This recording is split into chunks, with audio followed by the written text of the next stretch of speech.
Welcome to our series where we're going to cover every single game in the PS Plus Premium catalog.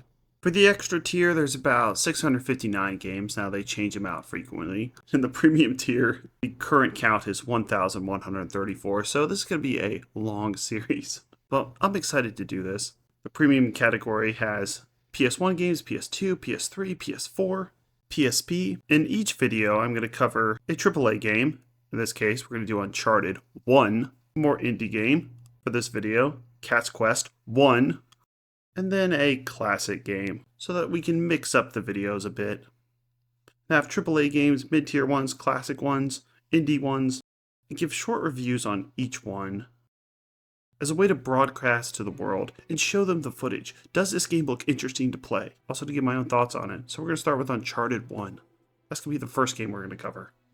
So join us on this adventure that nobody else, at least that I could tell, has attempted to do, to cover every single video game in the PS Plus Premium catalog.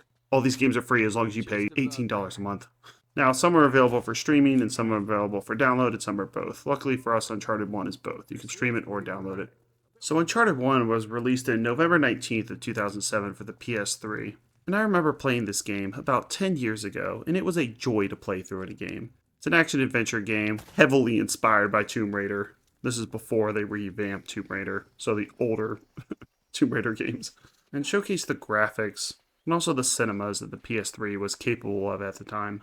Since betraying lush jungles really wasn't something the PS2 or PS1 could accomplish. There were some Vietnam games that I remember playing on the PS2, and they just look, well, look at them. They just look a little janky. They can't quite get the jungle geometry right. When playing through Uncharted, I think it stands up really well. Now, there's a bunch of negative Nellies online that have the clickbaity videos of Uncharted, the one you never want to play. Uncharted 1 sucks, dated and janky. There's very few games from 2007 that hold up as well as this one. And you start out on this boat as Nathan Drake, voiced by Nolan North, with your maybe soon-to-be girlfriend, filmmaker Alana Fisher, and you found the coffin of Sir Francis Drake. And you find Sir Francis Drake's diary, and they hint, rather heavily, that you are the ancestor of Sir Francis Drake. And in this diary contains a map to a treasure in El Dorado, which is a mythical city of gold, located somewhere in South America, so kind of a vague map. I'm here off the coast of Panama where we just recovered what we believe to be the coffin of legendary explorer Sir Francis Drake, who was buried at sea over 400 years ago. What the hell?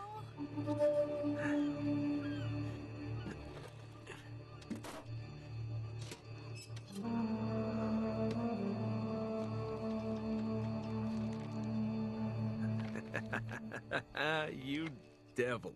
What is it? Come on, hold it up. No way. Deal was for a coffin. That's it. Wait a minute. If my show hadn't have funded this expedition, you wouldn't have... got your story, lady. Look, Mr. Drake, you signed a contract. I have a right to see every single thing that's... Could you hold that thought? Sully, we got some trouble. Hurry it up.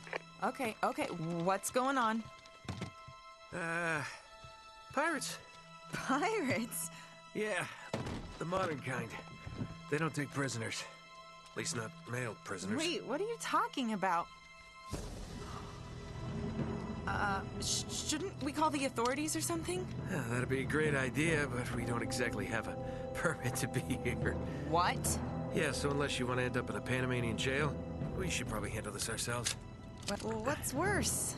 You obviously haven't been in a Panamanian jail. Do you know how to use one of these? Yeah, it's like a camera. You point and shoot, right? And what I really like about Uncharted 1 is that this is the simplest story that they do. It's the most straightforward, but I think it fits the theme of Uncharted better than the other subsequent sequels, which do have better cinematics, better gunplay, especially Uncharted 3, better set pieces like Uncharted 2. But the straightforwardness of Uncharted 1 and where it goes into more horror themes later makes this one a must-play. Don't listen to those dorks online who tell you to skip it and just go to 2. And as you get this map, you're immediately attacked by pirates. And the tutorial unfolds with an action scene So they tell you how to play the game while you're being attacked. It's a cover-based third-person shooter, but you also have some melee moves as well. And if you use these brutal melee moves, you get more ammo. Now, one thing I don't like about these games is they limit you to 2 guns. This is just the way they did it back then. In fact, games still do that to this day. I don't understand why they don't go the Ratchet and Clank or Doom loadout where they let you have like 20 different guns. Then you can choose which ones to use in each circumstance. It's something Gears of War started off doing, and this is very influenced by Gears of War. The cover system is very similar, though they don't have the run button the same as the cover button, thank God. Actually, there is no run button, which is a little odd. But the 2-gun minimum, I've never liked it in any games, older or modern, since when they hand you a shotgun, you know you're going to be facing enemies that are going to come charging at you. And when they hand you a sniper rifle, you know you're going to be facing enemies that are going to be sniping you. And Uncharted is broken up into the action scenes, the shooting sections like this one, and the climbing sections, more adventure parts. Once again, taken off from Tomb Raider. And it's interesting that when the Tomb Raider games came out in 1996, they had this same breakup. Action scenes, and then climbing ones. And then no one really did it until Uncharted. Like, there were a bunch of Tomb Raider copy-offs, trying to copy off Tomb Raider, but they never really got the climbing down right. I actually played the original Tomb Raider on Saturn about 10 years ago, and while it's very confusing to figure out where you're supposed to go, the climbing still feels really good and unique. It lets you traverse the world and feel like you're actually accomplishing something besides just running from hallway to hallway shooting bad guys. And Uncharted starts out with the shooting section from these pirates. You think it introduced to your friend and mentor, Victor Sully Sullivan, a guy decades older than Drake, but just as immature, cigar smoking, bit unseemly pilot who has a thing for barmaids that he mentions a lot. And you go through the lush jungles and then you go into a cave. Another thing I like about Uncharted is that there's several villains in this series. So the first villain you meet isn't necessarily the one you're going to see at the end. There's a lot of double crossing that happens. But unlike the other Uncharted games that will have you globetrotting across the world, you are on this island for the entire game. Now it has many different pieces. You'll go through caves, lush jungles. You'll have a turret sequence on a Jeep, which I always like. You'll explore a Nazi U-boat. You'll go into a mausoleum. But especially with something like Uncharted 3, where you just go to so many different locations in different parts of the world. Having this one location, I don't know, I just like it better. I wish the other sequels, even though I think Uncharted 2 is better than Uncharted 1, I just wish they were more focused on the treasure hunting parts and not so much Nathan's backstory. You face a couple puzzles in this game, mostly towards the end, and they break up between climbing sections, shooting sections, and then solving the occasional puzzle. There's one of them I found very annoying, because you have this diary that you got from Sir Francis Drake that you can open up during these puzzle sequences, and it'll give you hints. But here you have to turn the statues into this compass that has north, east, south, well, not west. For some reason, it's just missing west, just to mess with you. And it's just janky. Another interesting aspect about Uncharted 1 is that as the game goes on, and this feels like a long game, it took me about 8 hours to beat it, but it really feels closer to like a 12, 13 hour game because you cover so much ground. But as you get into the later levels, it gets darker. You start out in these lush jungles. You will go into some caves. Then you'll come out of those caves and go back to the lush jungles. But then things begin to get more monochrome. The colors fade away and you realize that you're not just facing men that are also trying to get the treasure of El Dorado. No, there's been a curse that's happened on this island, and you will start facing actual monsters. This fits in well since they build up to this slowly, and really this harkens back to something like Raiders of the Lost Ark or Temple of Doom. The way this El Dorado curse unfolds, it looks exactly like Ark of the Covenant. I was half expecting people's faces to start melting away. Actually, that sort of happens too. So it makes complete sense within this Indiana Jones Tomb Raider universe, but it's also not something they do as much in the later games. You will face other curses, especially in the end of Uncharted 2. In fact, the end of Uncharted 2 is a bit similar to Uncharted 1. But there are some actual spooky moments in this one. And as much as I like the jungle areas the best, I had no problem when you started going deeper into these caves and warehouses and started facing monsters that look like something out of Congo. It all ties together very well. The cinematics are great, the voice acting is great. It feels like a full adventure once you finish it. Lucky for us, they have all 3 Uncharteds on PS Plus, And they also have Uncharted 4 and Uncharted The Lost Legacy, which was a downloadable game. And I have not played that one, so we'll be reviewing that one within the next year. So Uncharted is absolutely worth playing. You should play it. Go play it now. Don't listen to the naysayers. Our next game we're going to cover is Cat's Quest. Of course it is.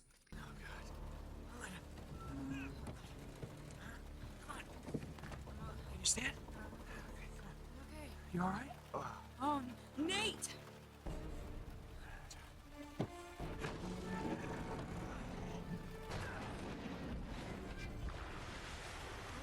Adios, asshole.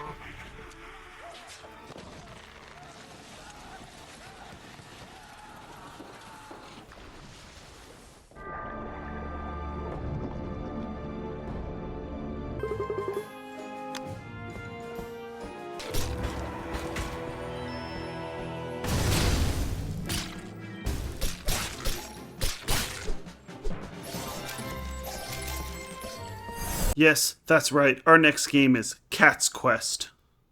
The first one. There's also a sequel, Cat's Quest 2. We'll review that some other time. On PS Plus, and it's also a mobile game. In fact, playing this on your phone might actually be better, but this is still a fun and very beginner action RPG with its cutesy atmosphere that can't help bring a smile to your face. And this really is a beginner RPG. It looks like it's made for kids, and it plays like it's made for kids. As opposed to some of the Nintendo games like Super Mario that can actually have very challenging levels, this one is not difficult at all. You get a bit of story here, but that's really not the emphasis of this game. It starts with you traveling across the sea, and then your sister gets abducted by a white cat, and you wash up on the shore of Feline Guard. Yeah, there's going to be a lot of cat puns in here. You will travel to such lands as Puss Plains. I definitely want to visit there. Kit Kat, Fisher Cat's Friend, not sure what that's referencing, and Pot City. Now you get this overworld map, and actually most of the action takes place on this overworld. It's not gigantic. If you scroll out like I'm doing here, you can see about half of it. They won't let you scroll out to see the entire thing. I'm not sure why. Maybe they changed that in Cat's Quest 2. But you will end up taking quests from these bulletin boards that have you do simple things like travel to a cave, kill all the monsters there, and return. They'll also do weird fetch quests where they have you run to a bush, take another 20 seconds, run to another bush, and then run to another bush. And you fight some monsters there. It's not super creative, but this works absolutely fine. It's a beginner RPG and really is made for mobile gaming. It is very easy to pick up and play. All the quests that you take are about 2 to 3 minutes long. And it has a fun battle system where you can use your weapon and then you can cast 4 spells at a time. You'll get more spells as you progress along in the game. You could set traps. You could shoot fireballs. You could freeze people. That's always a fun one to do. And there's even a spell that will let you heal yourself, though it uses a ton of mana. And every time you come to a save point, and there's many scattered across this map, you regain your energy and can proceed. So the main objective is to kill dragons. You'll kill 4 dragons in this game. And while you can technically run across this map in 5 minutes or so, there's some sections that are shut off for when you get other powers, and there's also some caves that are at level 100 that you're just going to get slaughtered immediately if you step inside of them at a lower level than 100. So they're essentially blocked off until you can reach that level. And this game can take anywhere from 10 hours to 30 hours to beat. If you want to get all the caves and quests beat and get all the way to level 100, I beat the game at level 46. And since there's dungeons that you need to be level 100 to get to, it took me about 10 hours. You can see that you could really extend this gameplay a lot longer, but it'd be a lot of grinding. Also, you have a dodge mechanic, and since every single enemy will choreograph their strikes, you will see a red circle forming around them, and that when that red circle spreads out far enough, they will attack. It lets you know every single time an enemy is going to attack. So once you get really good with that dodge mechanic, you could technically beat this game on a very low level. So while it's not super complicated, you have a slash attack, you can cast spells, and you have to really use that dodge mechanic.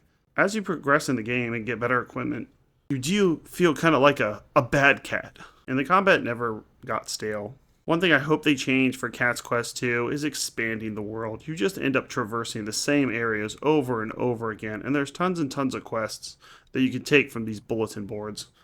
But they're all pretty much the same. go fetch an item, or go kill someone. Because you really only have one main quest to kill these dragons. All the other quests are just used to level up your character. And you get access to more moves as well. So when you first start the game, there are some areas that are cut off that you can see in the distance that are other islands. So I thought, just like in every other RPG, you would get a boat or something to go to those islands. Is that what happens? No. You actually do a quest line where you get the ability to walk on water. I thought this was a weird mechanic at first, but it actually works well within this world. The world is not big enough to really give you a boat. I did see in Cat's Quest 2 they give you a boat to travel, so it kind of makes sense that once you could walk on water, you could just walk to every single area of this map, go to some islands that were cut off before. But still, you can access about 90% of the map without walking on water. You then get the ability to fly and go over a few more areas to fight the final dragons. So this is a game you can fly through or really take your time and beat every single dungeon. I had a good time. I thought it was fun. There's not much of a story here, but there really doesn't need to be. It's them making a bunch of Paul puns. And dare I say I'm excited for Cat's Quest 2. There aren't too many beginner RPGs. It's always been a very hardcore niche. A niche that I enjoy. It's my favorite type of games, but it is nice to see something like this sometimes. Like Pokemon games on Game Boy. It can get people into this type of gameplay. And since it's on PS Plus, it's free. You could just play it for an hour or so, go, I don't like it. Or spend the next 30 hours leveling yourself up to level 100. I don't think I'm going to do that. I think I'm going to stop at around level 50, but feel free to go to level 100. I looked up, what is the top level in Cat's Quest? I've seen some dungeons that are at level 100, but apparently there's another one at 200, and actually you can go to 999. Yeah, that's right. You can beat the game at around level 40, but you can go to 999. That might take you 100 hours, but feel free to do it. If you dare. If the cutesiness doesn't get to you first.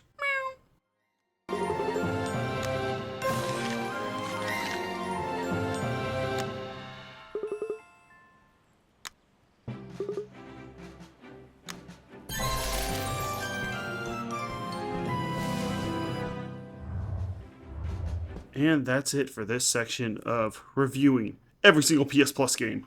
We'll have more coming up soon, so like and subscribe. And you can even recommend games, since I'm kind of playing a bunch of them right now. It's getting a little too out of hand, but you want to get the most for your $18 subscription. Thanks a lot.